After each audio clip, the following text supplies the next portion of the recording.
2월 19일 정례 브리핑을 시작하겠습니다. 어제 저녁부터 코로나19 감염자가 15명이 추가되어 총 46명이 되었습니다. 대부분은 31번 환자의 역학조사 과정에서 접촉자를 구분하고 조사하는 과정에서 추가되었으며 현지의 역학조사 인력을 충원하여 역학조사를 진행 중에 있습니다. 중앙방역대책본부와 지자체가 협력하면서 31번 환자 등의 접촉자를 격리하고 확진되는 환자들은 격리 치료병상에 입원시키는 등 감염 확산을 막기 위한 조치를 취하고 있습니다. 역학조사 결과에 대한 보다 세부적인 사항은 오후 중앙방역대책본부의 브리핑에서 설명할 예정입니다.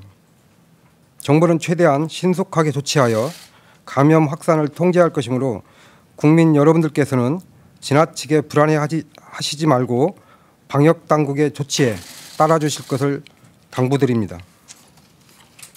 대구시에도 중소본의 현장 지원반 인력을 파견하여 적극적으로 지자체를 지원하며 공동으로 대응하겠습니다.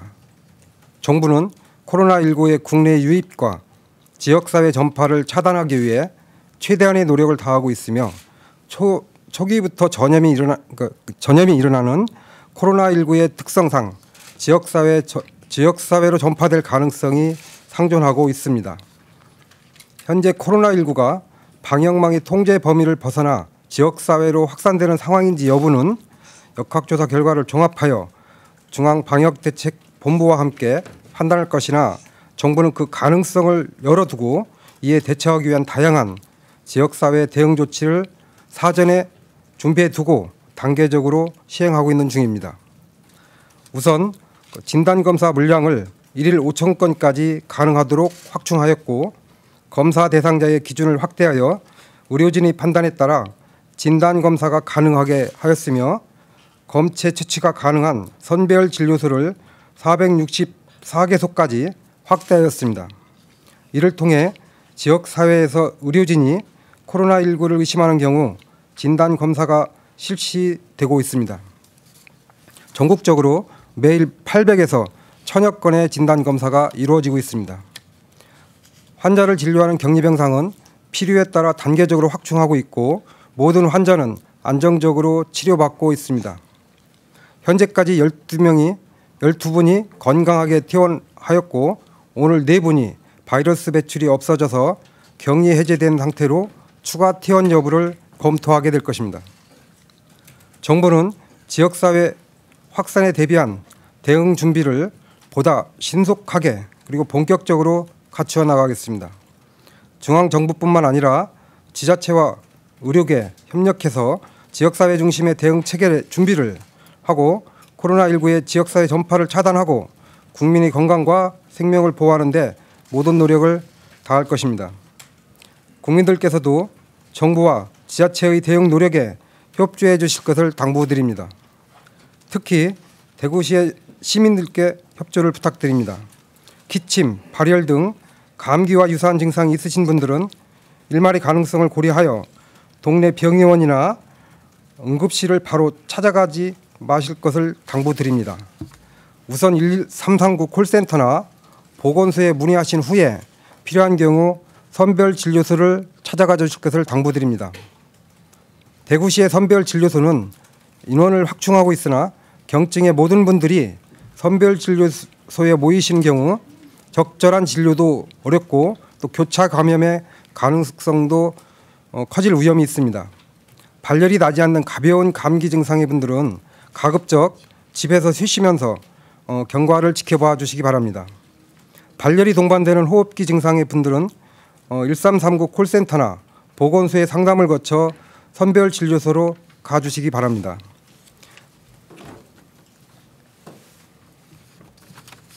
국민 여러분, 특히 대구 시민 여러분의 협력을 당부드립니다. 정부는 코로나19 발생에 따라 어려움을 겪고 있는 의료기관을 지원하기 위해 건강보험 급여비 조기지급 특례를 시행하고자 합니다. 건강보험 급여비 조기지급 특례는 심사 완료 전 청구 확인 절차만 거친 후에 10일 이내에 급여비의 90%를 조기에 지급하고 이후 심사가 완료되면 그 결과를 반영해서 사후 정산하는 제도입니다. 최근 코로나19 발생으로 일선 의료기관의 환자가 감소하고 있는 가운데 코로나19 의심 환자의 조기 진단과 진단검사 의뢰 등의 방역 업무가 가중되면서 일선 의료기관의 운영이 어려워지고 있습니다.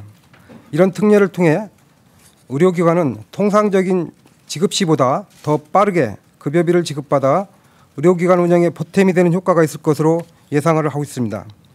참고로 2015년 메르스 발생 당시에도 조기지급 특례를 시행한 바가 있습니다. 아울러 의료기관이 코로나19 감염 환자의 조기 발견과 치료에 의료 인력을 재배치하는 등 모든 역량을 집중할 수 있도록 수가차 등과 관련한 인력 시설에 대하여 지난 분기에 신고한 현황 그대로 적용토록 조치하겠습니다. 원래는 수시로 해야 하는 인력의 변경 신고도 코로나19 대응과 의료진 격리를 위한 경우에는 면제하기로 하였습니다. 이와 함께 코로나19로 인한 의료기관의 어려움을 고려하여 당초 3월부터 실시 예정이었던 뇌혈관 MRI 집중심사 시기도 연기하여 과도하게 검사가 많은 기관에 대해서는 청구 현황 정보를 제공하여 자율적으로 개선토록 할 계획입니다. 일본 크루즈선 내 우리 국민의 이동 상황에 대해 말씀드리겠습니다. 어제 오후 성남시 서울공항에서 출발하여 오늘 오전 6시 27분에 김포공항에 도착한 대통령 전용기를 통해서 크루즈선에 탑승하였던 우리 국민 중 귀국 희망자 6분과 일본인 배우자 1분이 이송되었습니다. 금일 김포공항에 도착해 현장에서 우리나라 검역을 받은 결과 7분 전원이 증상이 없어 모두 국립인천공항검역소 중앙검역의료지원센터로 이동하였고, 이분들은 오늘부터 14일간 임시생활시설에서 외부 접촉과 격리된 생활을 시작하게 되었습니다. 정부는 오늘 입국한 우리 국민들이 건강하게 생활할 수 있도록 검역에 세심한 주의를 기울이고 코로나19가 우리나라로 유입되지 않도록 철저히 방역 조치를 할 계획입니다. 아울러 귀국하는 일본 다이아몬드 프린세스 탑승 국민과 그 가족의 인권 및 사생활이 침해되지 않도록 취재와 보도에 신중해 주실 것을 당부드립니다. 정부는 2월 17일 대학의 유학생 관리 지원을 위해 중국 입국 유학생 보호 관리 방안을 바탕으로 세부적인 내용을 담은 가이드라인을 배포하였습니다.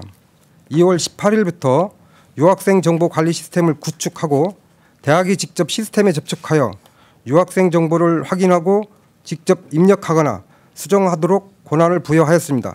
또한 법무부에서 교육부로 제공하는 출입국 정보와 복지부 특별입국 심사 과정의 자기진단 앱에 입력된 연락처와 증상 여부 등도 대학이 함께 확인할 수 있도록 하고 있습니다. 이러한 조치를 통해 대학의 업무 부담을 경감하고 유학생 정보를 효율적으로 관리하도록 하고 있습니다. 또한 정부는 유학생 관리를 위해 필요한 인건비 및 물품 구입 비용을 대학에 지원 중이며 관리 인력 확보와 방역 물품 구입을 위한 예비비 확보 노력도 지속하고 있습니다. 향후 중국 유학생회 등 협조를 통해서 주요 사항을 안내하고 대학 및 지자체 등과 함께 방역, 모니터링 등을 지속 강화해 나가겠습니다. 지난 2월 12일부터 국방어학원에 입소하여 생활하고 있는 우한 귀국 국민 148명은 대부분 특이사항 없이 입소 생활을 하고 계십니다. 의사 2명과 간호사 2명, 의료통역사 1명으로 구성된 의료팀이 입소자에 대한 건강관리를 실시하고 있으며 건강상이나 방역적으로 별다른 문제 없이 생활하고 계십니다. 이미 강조했듯이 정부는 모든 노력을 다해 코로나19의 국내 유입과 지역사회 전파를 차단하려고 방역 체계를 강화 중에 있습니다. 지역사회 전파에 대비하여 지역 방역 체계를 강화하는 선제적 조치들도 사전에 준비하고 시행하고 있습니다. 국민 여러분들도 우리나라의 방역관리 체계를 믿고 과도한 불안은 자제해 주시기 바라며 코로나19의 지역사회 전파 차단을 위하여 노력해 주시기를 당부드립니다. 이상 브리핑을 마치겠습니다. 감사합니다.